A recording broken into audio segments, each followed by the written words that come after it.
Glória a Deus. Lucas capítulo 15. Essa passagem,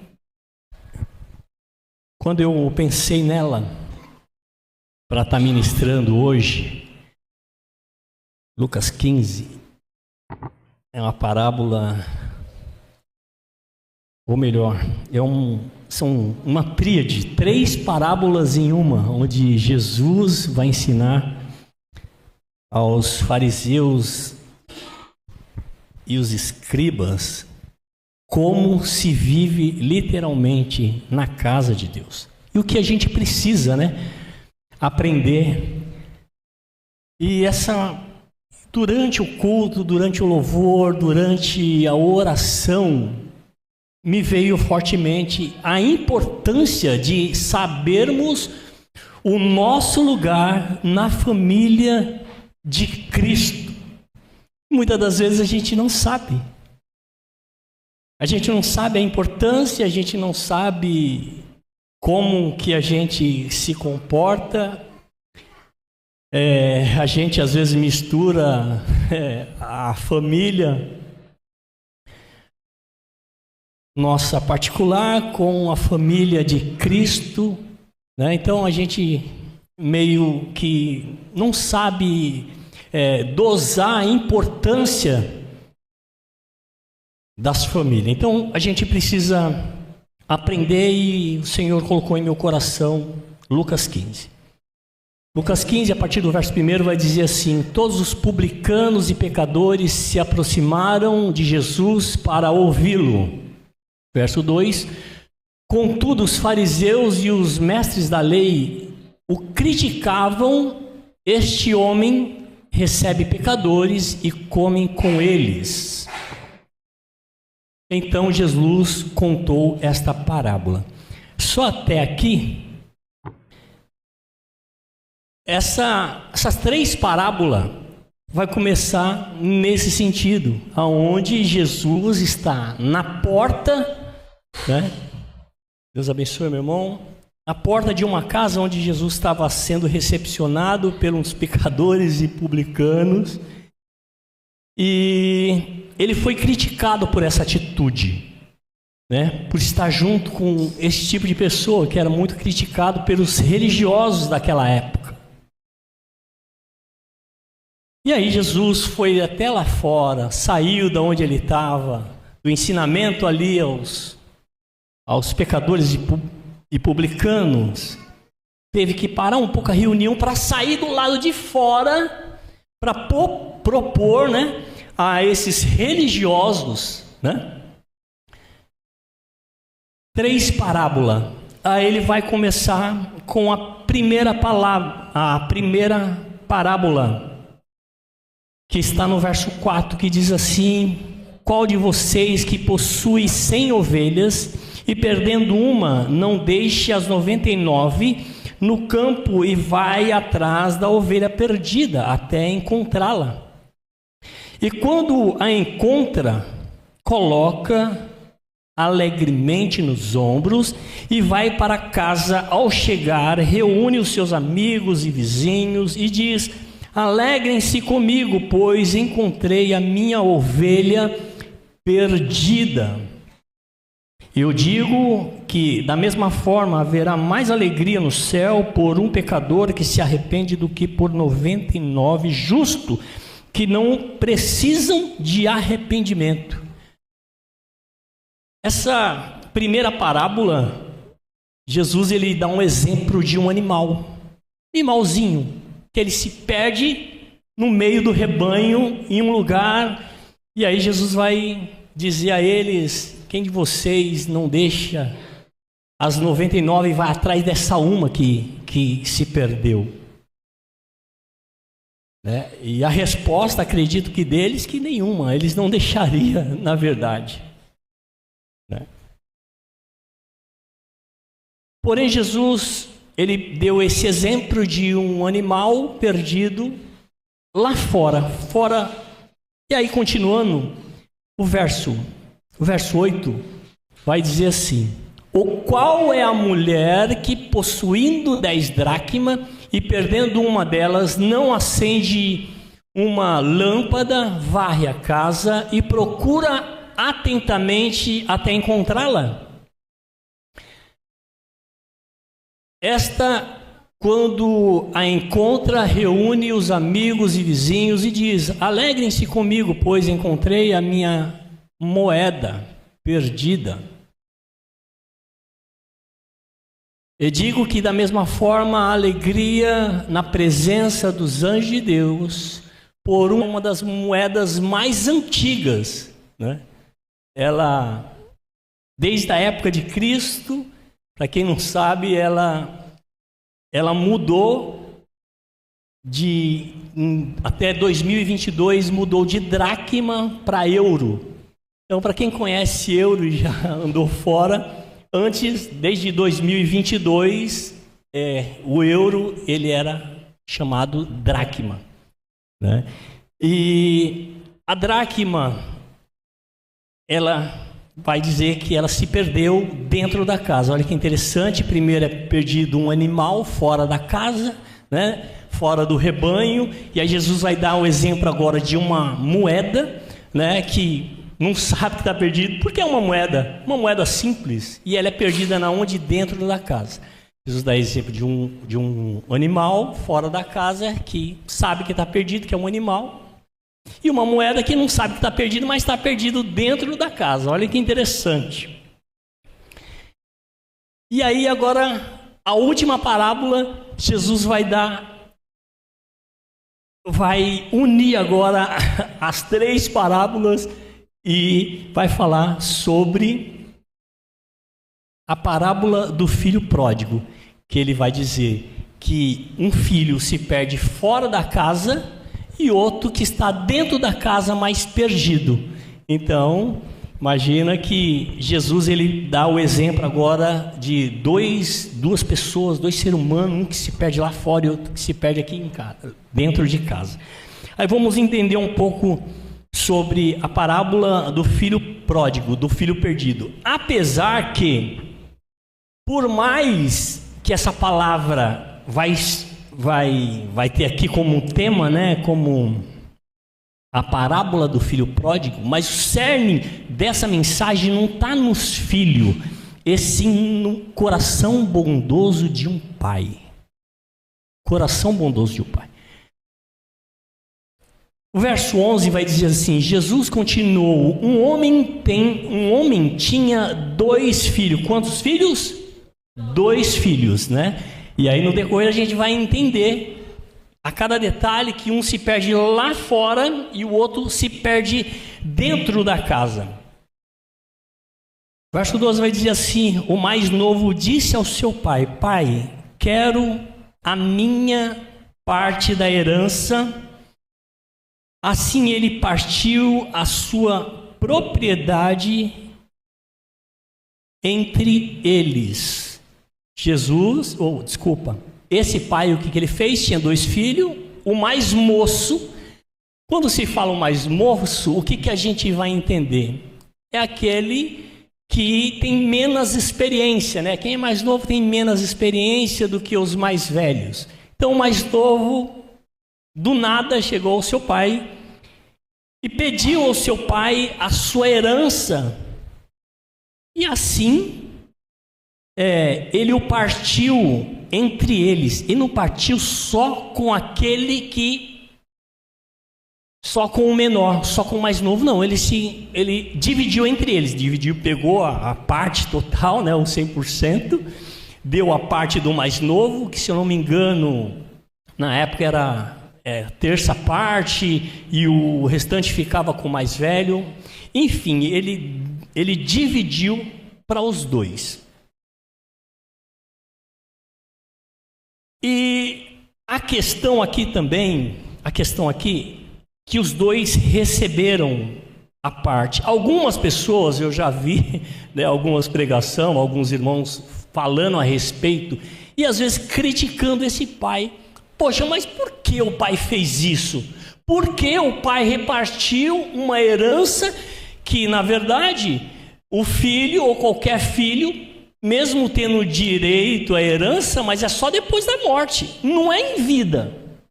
Algumas pessoas criticaram esse pai, né? E se a gente for pensar rasamente assim com relação a esse sentido, a gente vai falar, mas esse pai aí foi um pai. Porém, eu aprendi algo um pouco diferente, numa visão um pouco diferente com relação a isso. O pai, ele não dividiu por ser inconsequente, o pai não dividiu a herança, não, ele não tinha apego. Esse pai, ele não tinha apego com bens materiais. Primeira lição que a gente precisa aprender hoje é não se apegar. Ele pediu, ele simplesmente foi lá, o verso 2, o verso 12. O mais novo disse ao seu pai: pai, quero a minha parte na herança, e assim ele repartiu a sua propriedade entre ele. E ponto final. Ponto final. Esse pai, além de ser amoroso, ele não tinha apego com coisas. E é uma lição que nós precisamos aprender. Nós precisamos aprender. Né? A nossa intercessora, ela falou a respeito disso também. Né? Nós somos família, a pastora também disse isso. Né? Se um filho pedir um pão, a gente vai dar o quê? Uma pedra? A gente vai dar uma serpente? Não. Ainda mais esse pai. Ele pediu herança e o pai não quis saber. Só repartiu. Vamos, você quer? Então toma, beleza. Só que aí no verso 13, vai dizer assim: não muito tempo depois. Vou colocar uma vírgula aqui, ó. Não muito tempo depois. E aí, para mim, no dia que eu lendo essa mensagem, e aí eu pedindo para que o Senhor falasse comigo a respeito dessa passagem, aí quando eu parei nesse ponto, não muito tempo depois, isso cortou meu coração. Sinceramente, aí eu vi a maior inconsequência de um filho. A maior inconsequência, a irresponsabilidade. Acho que a pior coisa que um filho deveria fazer com o pai. Eu sei que algumas pessoas falam: não, ele preferiu a morte do pai por querer a herança antecipada. Tudo bem. Tudo bem. Isso pode ser razoável? Poderia até ser, se ele não fizesse o que ele fez depois que ele pegou a herança. Aqui vai dizer que não muito tempo depois, ele articulou tudo. Quando ele pegou a herança, depois que estava tudo bem, depois que estava tudo em ordem, depois que ele já estava com dinheiro, né, na conta dele, ele já tinha programado o que ele iria fazer com aquilo. Eu vou procurar um lugar. Eu acredito que na cabeça dele já tinha isso. Mas o que a minha maior indignação com relação a isso é que ele articulou, ele teve esse tempo depois. Ele não foi na hora. Ele não pegou toda a herança, virou as costas para o pai e partiu. E dentro dessa situação, eu queria colocar... Aqui vai falar de um filho que estava dentro, que se perde fora, né? E outro dentro perdido. E eu vou colocar um intermediário aí, vou colocar um intermediário. Sabe por quê? Porque no meio da família, né? Da família dos cristãos, dos evangélicos, infelizmente, existem pessoas que ainda transitam nesse meio. Um tempo sai, um tempo volta, um tempo fica, um tempo deixa de ficar aí e vive nesse meio. E a gente precisa aprender com essa família, como é um culto da família, a gente precisa aprender com a família, ou melhor, na família de Cristo. Como que ele articula com a família, como que ele ama a família, como ele sustenta a família. E aí esse filho, tempo depois, ele parte para que vai dizer que ele vai partir para uma terra longínqua. Não muito tempo depois, o filho mais novo reúne tudo o que tinha e foi para uma região distante, e lá desperdiçou os seus bens vivendo irresponsavelmente. Não muito tempo depois, o filho mais novo reuniu tudo o que tinha. A pessoa, quando vai embora e reúne tudo que tinha, ele quer dizer assim, ó, não volto mais, né? Quando ele quer voltar, ele fala, vou deixar lá um par de meia, vou deixar lá o meu par de sapato, porque eu vou embora, mas eu vou voltar lá. Pois não, ele não tinha intenção de voltar. Por quê? Porque ele achava que o valor que ele tinha seria o suficiente para se manter lá fora e longe dos olhos de todo mundo. Quando se diz manter em um lugar, numa cidade longínqua, numa cidade distante, como vai dizer no capítulo 13, quando se vai para uma cidade distante, é porque não quer ficar longe do olhar da família, do olhar do pai. Então ele não tinha intenção de voltar. Ele queria ficar longe, né, de todo mundo. E sinceramente, em nosso meio, no meio do povo evangélico, às vezes não dá essa vontade, né, de ir para uma terra distante, longe de todo mundo, longe do olhar de todo mundo. Mas a questão não é só essa, é só o querer ir ficar longe de todo mundo. É o que o pai acha disso.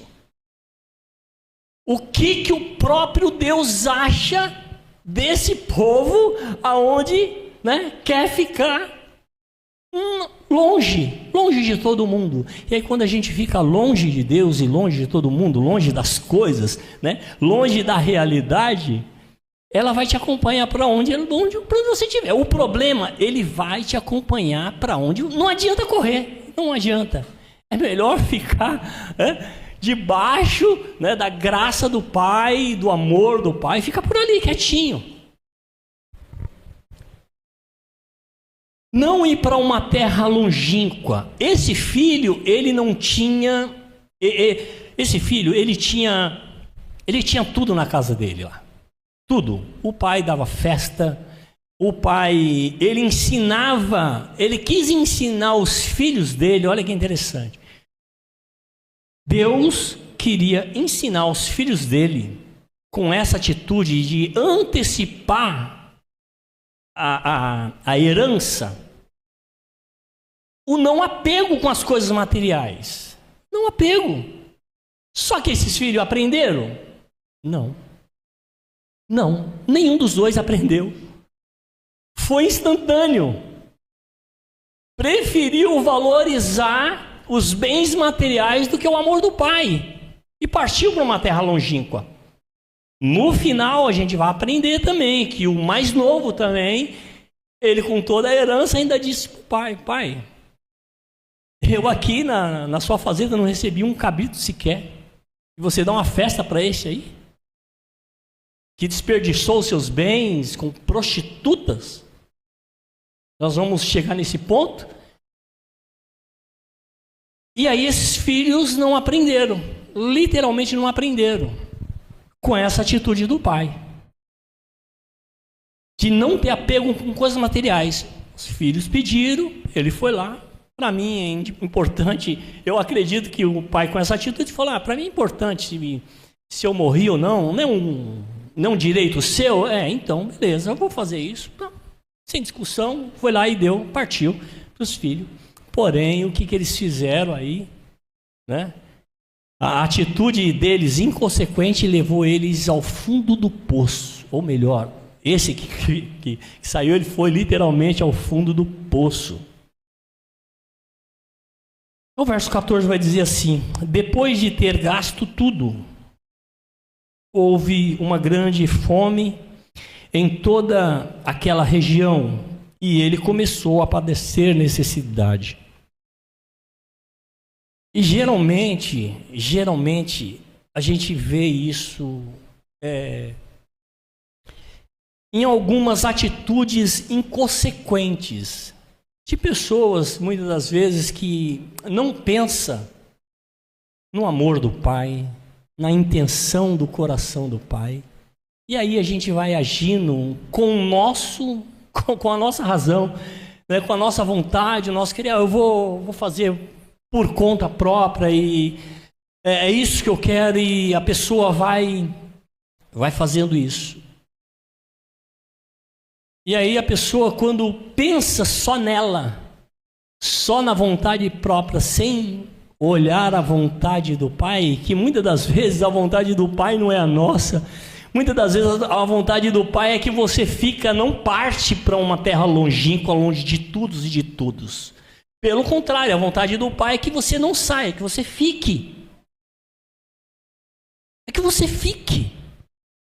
E às vezes tudo coopera para que você vá para uma terra longínqua. Tudo coopera, né? O tempo não ajuda, a situação não ajuda, os bens não ajudam, é um sufoco, é uma canseira, é algo que você vai arrastando. Porém, uma frase que às vezes a pastora Luana sempre prega, ela fala, poxa, né, que se você quer andar, você não tem mais força para andar, rasteja, se não der para rastejar, mas não pare hora nenhuma. Não pare. Porque às vezes se você parar é pior. Se você querer fugir também para uma terra longínqua, é pior. Você vai perecer, você vai passar fome, você vai precisar de ajuda e não vai ter ajuda de ninguém. A consequência de uma atitude errada na presença do Pai leva a pessoa ao fundo do poço. Ao fundo do poço. Por isso foi, verso 14, depois de ter gasto tudo, houve uma grande fome em toda aquela região, e ele começou a passar necessidade.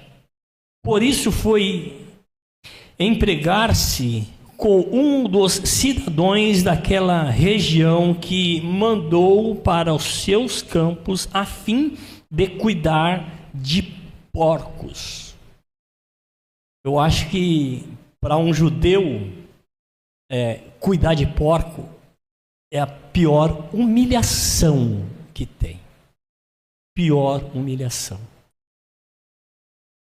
A pessoa, às vezes, com as suas atitudes, né, com as suas coisas, né, com as suas vontades próprias e tal, vai fazendo coisas, e aí vai se afastando da presença do Pai, vai procurando as coisas materiais, procurando se apegar aos bens materiais, às coisas terrenas, né? Literalmente o que prende a gente na presença de Deus, sinceramente, é as coisas materiais. É o que a gente tem material. As nossas coisas materiais, né? Ou é carro, ou é casa, ou é família, ou é os nossos afazeres. O que às vezes nos afasta um pouco da presença, é porque a gente não sabe dosar essas coisas. A gente não sabe dosar a família física com a família espiritual. Né? Com as coisas espirituais, com Deus Pai, né? Com a vontade de Deus. Qual é a vontade de Deus? Né? Então precisamos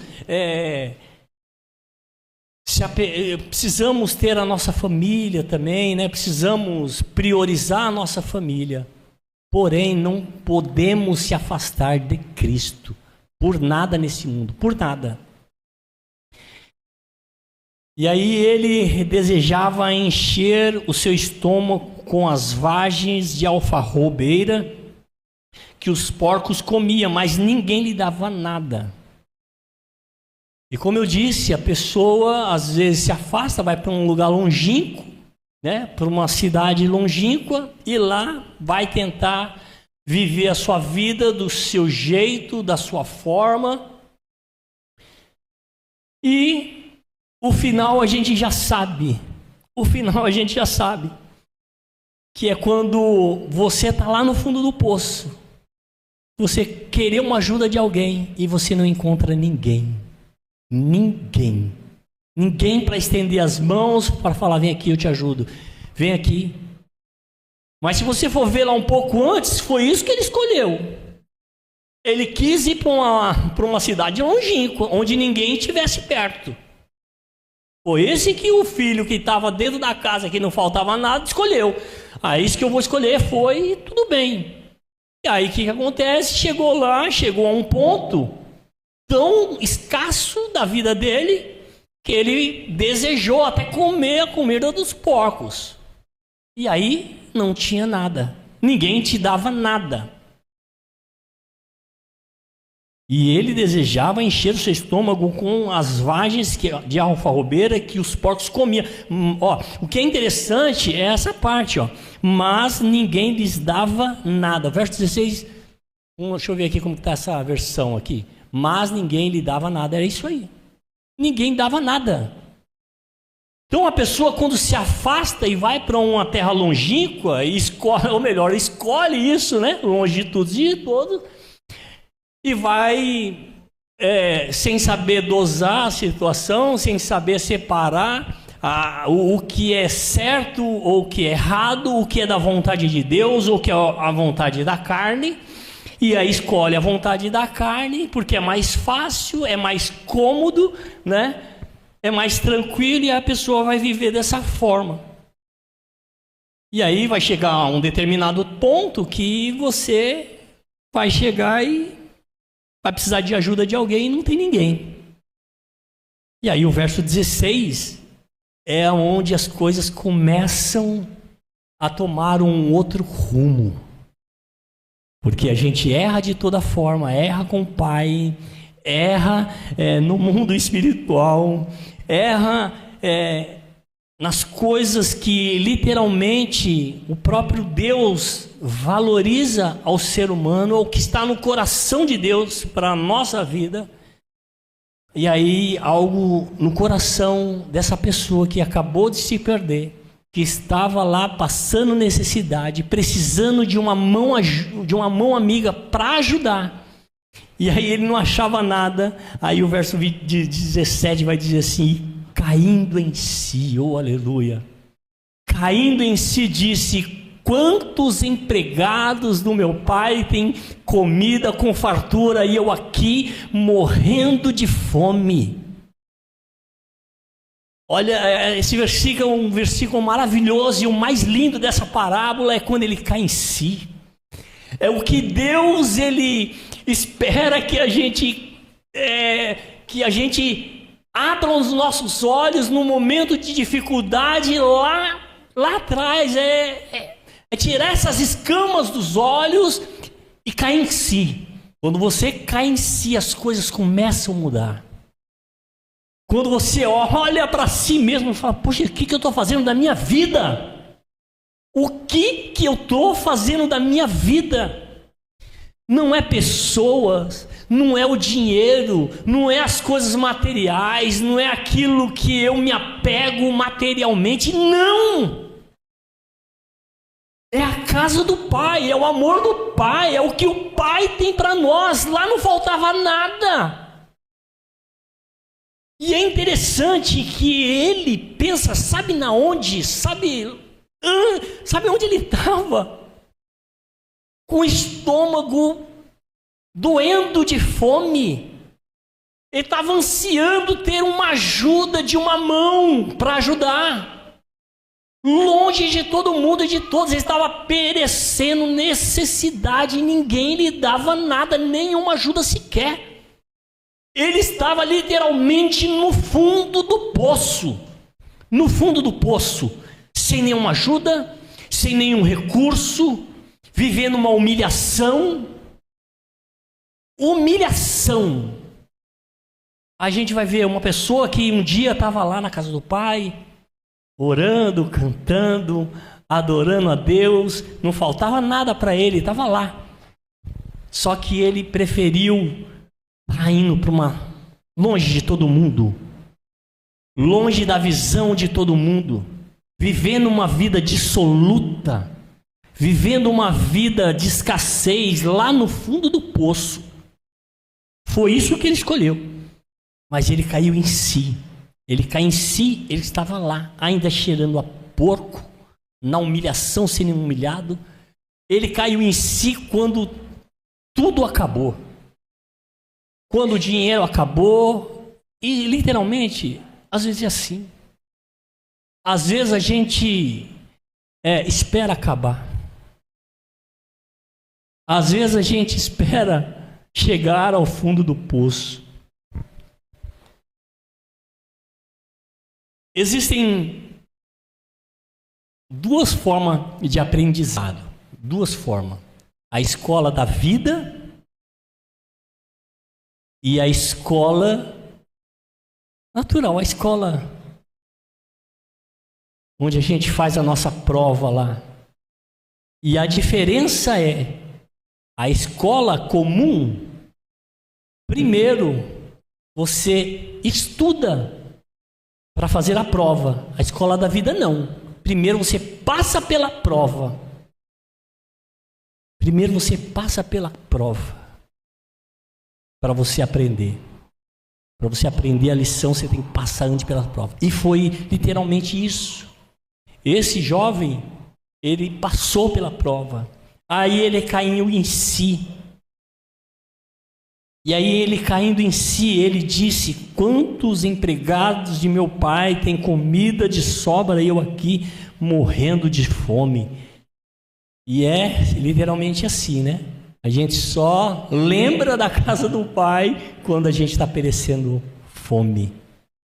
Então, primeiro a gente precisa olhar para a situação, né? A gente não precisa pagar para ver nada. Não precisa pagar para ver.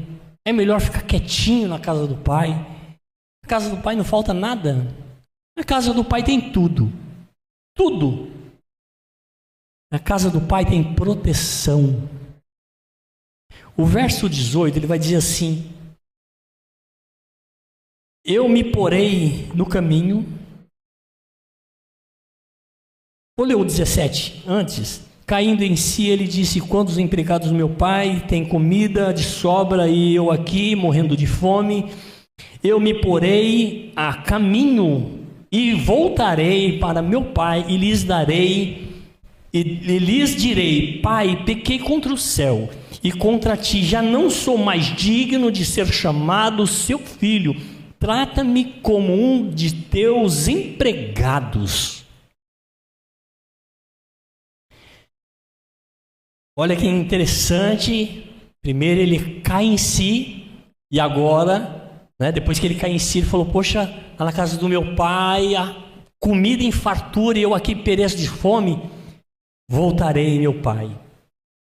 E aí ele começa o discurso, né? Começa o discurso: e porei a caminho de volta, e voltarei para meu pai, e lhes direi: Pai, pequei contra os céus e contra ti, já não sou mais digno de ser chamado seu filho, trata-me como um dos teus empregados. Sabe por que ele fala, trata-me com seus empregados? Porque ele já sabia, ou melhor, ele imaginava, né? Ele imaginava que seu pai não aceitaria ele de forma alguma. Isso é a maior prova que ele não conhecia o seu pai. Eu já vi algumas pessoas citando essa passagem, diz que ele não tinha se arrependido coisa nenhuma, porque ele queria mais virar empregado lá e continuar. Não, eu não vejo assim. Pelo contrário, eu olho por um âmbito totalmente diferente. Eu já olho que ele não conhecia o coração do pai, porque se ele conhecesse o coração do pai, literalmente ele sabia que o pai estaria lá esperando ele. Ele não conheceu o coração do pai. E aí ele ensaia esse discurso: eu me porei ao caminho e voltarei para meu pai e lhe dizei: Pai, pequei contra os céus e diante de ti, já não sou digno mais de ser chamado seu filho, trata-me como um dos teus empregados. A seguir, levantou-se e foi para seu pai. que eu vou continuar, mas eu queria parar aqui para a gente entender um pouco mais a respeito disso.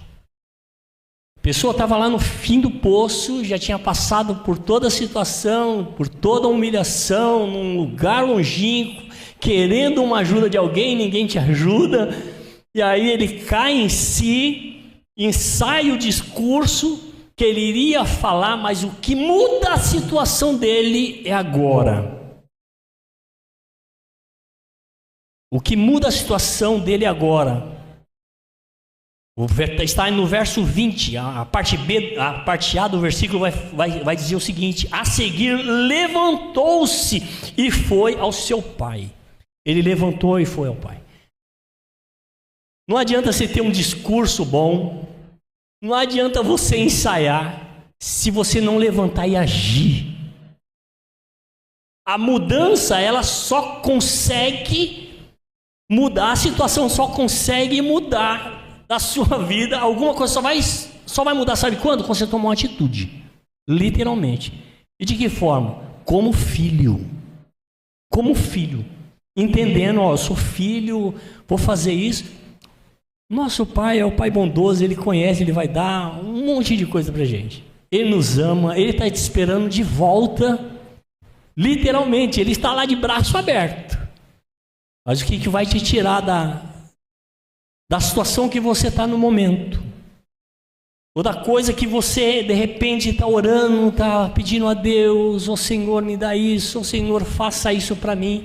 Não adianta o discurso bonito, não adianta você falar eu vou fazer isso, isso não adianta nada. Sabe quando vai adiantar? Está no verso 20, 20º aqui do capítulo 15, o verso A vai dizer aí, ó: a seguir, levantou-se e foi para o seu pai. Ela levantar aí.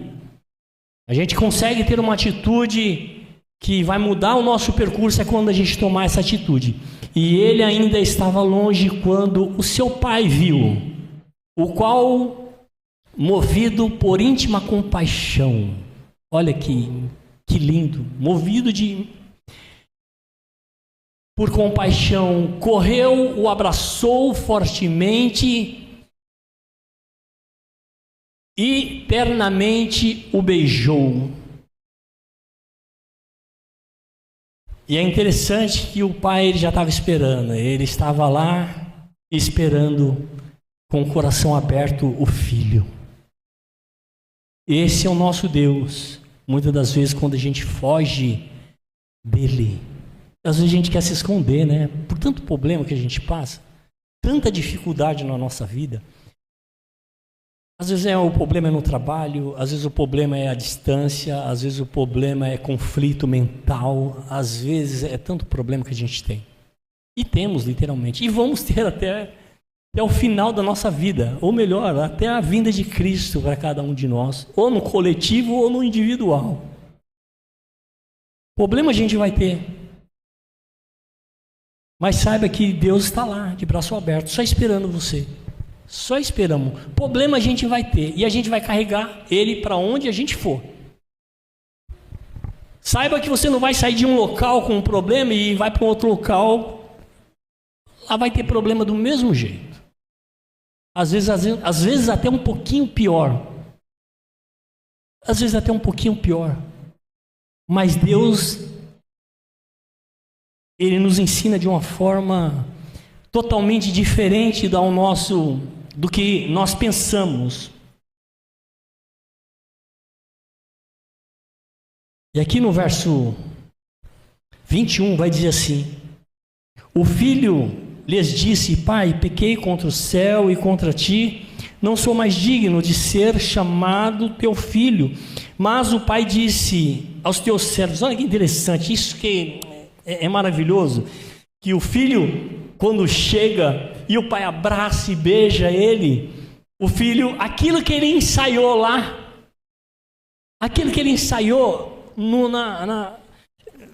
ainda junto com os porcos lá, ele começa o discurso que ele ensaiou lá. E aí ele começa. O filho disse: pai, pequei contra os céus e contra ti, já não sou digno de ser chamado seu filho. Aí no verso 22, o pai já começa. Mas o pai disse ao seu servo, o filho nem terminou o discurso dele. O pai não quis saber disso. Por quê? Qual que era o discurso dele? Né? O discurso dele era... deixa eu ver aqui, cadê aqui? Aqui. Por isso foi entregue aqui. O verso 17. Caindo em si, ele disse, 18. Eu me porei a caminho e voltarei para o meu pai e dizer. Aí começa o discurso. Não sou mais digno de ser chamado seu filho. Trata-me como um dos seus empregados. O pai não deixou ele terminar o discurso dele. O pai disse, o verso 22, mas o pai disse aos seus servos, depressa, traga as melhores roupas e vista nele. Coloque um anel no seu dedo e calçado em seus pés, traga o novilho gordo, matem-no. Vamos fazer uma festa e alegrar-nos, pois este meu filho estava morto e voltou à vida. Estava perdido e foi achado. E começou a festejar o seu regresso, ou a sua volta. Então, o pai recebeu esse filho, não deixou ele terminar o discurso dele com tanto amor que ele tinha, beijou no rosto, fez uma festa para ele. E aí o verso 25 vai dizer assim, quanto isso, o filho mais velho estava no campo quando se aproximou da casa, ouviu as músicas e a dança. Olha que interessante, enquanto isto, o filho mais velho, o que ficou na casa? O que pegou também a parte e ficou quietinho. Ele, por ser um filho mais velho, ele tinha autoridade sobre o mais novo. É assim que funciona. O mais velho tendo responsabilidade pelo mais novo. E aí o que ele fez? O mais velho pegou a herança, ficou quietinho lá, em vez de chegar no filho, no irmão, falou, não, papai, peraí, meu filho. Não é assim não, por que você faz isso com meu pai aí? Você tá louco? Eu acho que para quem cuida, ele ficou quieto. Ele não falou nada. Ele pegou a herança, a parte dele, e ficou lá quietinho. E ficou enrustido lá na casa. Ele também estava no erro também. Não era só o que saiu, era o que ficou. Enquanto isso, o filho mais velho estava no campo, quando se aproximou da casa. Ele se aproximou da casa. Guarda isso. Se aproximou da casa. Sabe por quê? Porque lá no começo dessa parábola, lá no verso 1, vai dizer que Jesus passou que os fariseus e os escribas passaram na porta da casa e parou lá. E Jesus teve que sair de dentro da casa para ir convencer eles lá e falar essas 3 parábolas. Olha que interessante. Agora, no final, o filho mais velho, ele estava no campo, chegou, ouviu as músicas do lado de fora da casa, né? Verso 25, enquanto isso, o filho mais velho estava no campo, quando se aproximou da casa, ouviu a música e as danças, e então chamou um dos servos e perguntou-lhe, o que estava acontecendo? E ele lhes respondeu, seu irmão voltou e seu pai matou um novilho gordo porque o recebeu de volta são e salvo. O filho mais velho encheu-se de ira. Imagina que um filho dentro da casa do pai com ira. E o que a gente aprende? Existe isso no meio do povo evangélico? Né? Eu acho que não. Né? Só que não, né?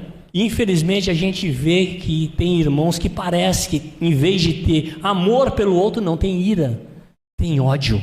É o que esse filho que ficou lá sentiu com relação ao seu irmão, e ele estava dentro da casa, não estava fora não, dentro da casa. E o filho mais velho encheu-se de ira e não quis entrar. E então seu pai saiu e insistiu com ele. Mas ele respondeu ao pai: olha, pai, olha, todos esses anos tenho trabalhado como um escravo ao teu serviço e nunca desobedeci às tuas ordens, mas tu nunca me deste nenhum cabrito para eu festejar com os meus amigos. Mas quando volta para casa esse teu filho, que os bens com as prostitutas, matas um novilho gordo para ele. Olha que interessante, né? O filho que ficou, que era para dar exemplo, agora está criticando o que saiu, está criticando aquele que voltou, apontando com ira, com ódio, né? Mas disse o pai: meu filho, você está sempre comigo e tudo o que tenho é seu, mas nós tínhamos que celebrar a volta deste seu irmão e alegrar-nos, porque ele estava morto e voltou à vida, estava perdido e foi achado. Olha que lição maravilhosa que precisamos aprender todo dia. Nós como família, nós como irmãos em Cristo, precisamos aprender com essa família, com esse pai, né? Como tratar as coisas da casa de Deus, como temos que tratar o nosso irmão com amor, né? E precisamos ter esse coração aberto como família de Cristo, né? Esse, como eu já disse, esse é um culto da família, é um culto como temos que olhar para a nossa família, cuidar da nossa família, dos nossos entes queridos, né? Nós tivemos esse ano inteiro, né, para cuidar, para fazer tudo de bom para a nossa família, mas não esquecermos da família de Cristo, não esquecermos do Pai maior, aquele que deu a vida por nós, nosso irmão Jesus Cristo. Precisamos aprender essa lição de casa, literalmente. Amém? Porque o Senhor colocou em meu coração, que o Senhor Jesus fala melhor em cada coração. Quero só fazer essa oração, nós vamos passar para a parte administrativa. E para falar a respeito da parte administrativa, eu queria também citar essa parte onde eu disse que esse pai, ele ensinou uma lição aos 2 filhos, e esses 2 filhos não entenderam. A lição que esse pai quis ensinar ao filho que partiu e ao filho que ficou é: não se apegue em coisas materiais. Não se apegue. E muitas vezes a gente, como filho de Deus, e a Bíblia inteira, né? Se a gente for fazer uma lição de Gênesis e Apocalipse, o Senhor, Ele vai nos ensinar nas Escrituras que precisamos não ter apego às coisas materiais. Eu já disse uma vez com relação a Marcos, né? O Evangelho de Marcos, onde a viúva, ela dá o tudo dela. Ela dá o tudo. E é interessante que essa passagem vai dizer que Jesus ficou de lado. A questão não é o valor, é o que ela estava dando em si, se era tudo ou se não era nada, né? Essa passagem de Mateus vai falar que Jesus estava olhando todos que estavam depositando ali as contribuições. E o que chamou a atenção foi a forma que aquela viúva contribuiu. sem apego às coisas materiais, sem apego. É isso, é sem peso, é com amor, né? E é dessa forma que iremos fazer. Toda vez que for contribuir, glorifique a Deus, glorifique o nome do Senhor, faça com amor, faça desapegado às coisas financeiras, desapegue, né? Não faça uma contribuição por obrigação, nem porque... Não, faça com amor, faça sabendo que da mesma forma que Jesus e que Deus vê a forma que você contribui, Ele vai saber se você está contribuindo literalmente assim, né, sem apego, e é dessa forma que a gente precisa fazer, amém? Aqui é o QR Code, para quem quiser fazer com o QR Code, os envelopes, o irmão pode levar até você, caso você queira. No envelope também tem um QR Code e envia para aquele número ali, amém? Enquanto isso eu quero fazer essa oração para que o Senhor abençoe a sua vida no nome do Senhor Jesus. Senhor, meu Deus e eterno Pai, em nome de teu Filho amado Cristo Jesus, eu te peço, Senhor, abençoe, Senhor, as finanças dos meus irmãos, Senhor, e que eles possam ter no coração dele um coração voluntário, Senhor,